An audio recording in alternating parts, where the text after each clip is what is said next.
Well, that's a hole this Carlos has been in for about probably 25 years or more. And I had to use my recip saw, and I had to use that shovel. Now the hole was here, and see this root right here? Since this is a little bit of topsoil and mostly clay, although that hole doesn't look that bad. But the grapevines usually will go as deep as they can on a taproot and then spread out under the ground 3 or 4 feet below the ground and spread out in a big radius. And I started pulling on that root thing, I break it, and it went all the way over here. And I finally cut it off with a recip saw, and that's that root there. And there might still be a piece or two of it in there. In fact, that looks like a piece of it. And if it's worthy of sending out a cane, I'll use it. But I had this little bamboo pole in it in the middle and tied all these canes up to it. And now all I got to do is get all the weeds and dirt off of it and soil and see what I've got. I've already got the holes over there dug for it. Well, there's a hole in all the soil that was on this root. This is an old thing. This is a root I pulled up. There's a few little teeny fibrous roots on it. Doesn't even look like any of them are attached. So this is just going to get whacked off. That's dead. Most of this is gone. What we're going to live off of is the roots here. There might be some out of there, but that could be just caught in dirt and soil. But it's got a root there. This has got some roots on it, so it's enough to go.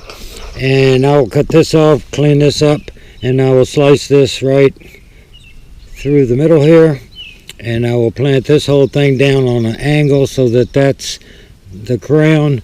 This is a crown here, and I have got to put all these roots under the soil line. This is the old original one that died back several years ago. You can see how big and old it was, and I will probably cut that off just so that I can bring the soil level up on this one enough to cover these roots. And that's a little bit of a weed there. And that's all the weeds, mostly wiregrass, which will take over. If you don't understand wiregrass, what it is each one of those little places will root itself and grow another plant just like that, which will send out and do it over and over and over. Now, if you just wanted to cover some property with grass, it'll work, but it's horrible. It's invasive. And then the roots also have little nodules on it, sort of like my nose itched and I had to cut it off, sort of like monkey grass. And all these roots will have nodes on them, so if you cut the top off, you can see where it's been cut off or weed whacked, and it just sends up new stuff. And if you kill that with Roundup, then all the roots under the ground send up new ones. It's really hard to eradicate. Roundup will kill it, but it'll take you about at least a year spraying it every time you see new growth, until the roots die on the ground because there's no sunshine. Anyway, I'll be back when I finish working on this. Well, there are the two pieces. I just cut it in half with my recip saw, and I'm going to plant that. It's really odd the way that is. I'm going to have to plant that sort of like that, and let me move this one root down and lift those canes up.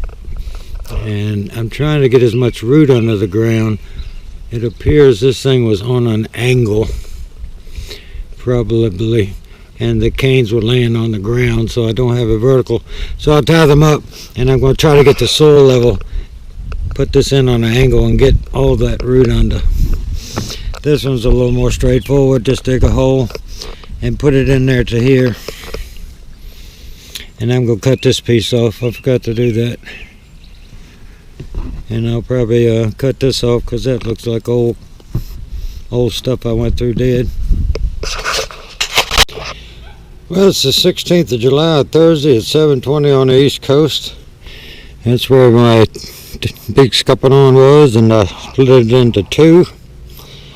and I planted it in here, and this is the soil we have. That is marbleized clay right there. You can make pots out of that, and that is red clay.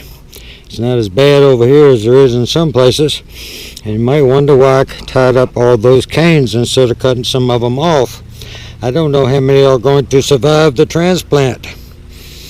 So once I see some new growth and no dieback, and if any of them die back, I know which ones to cut off, the ones that died back.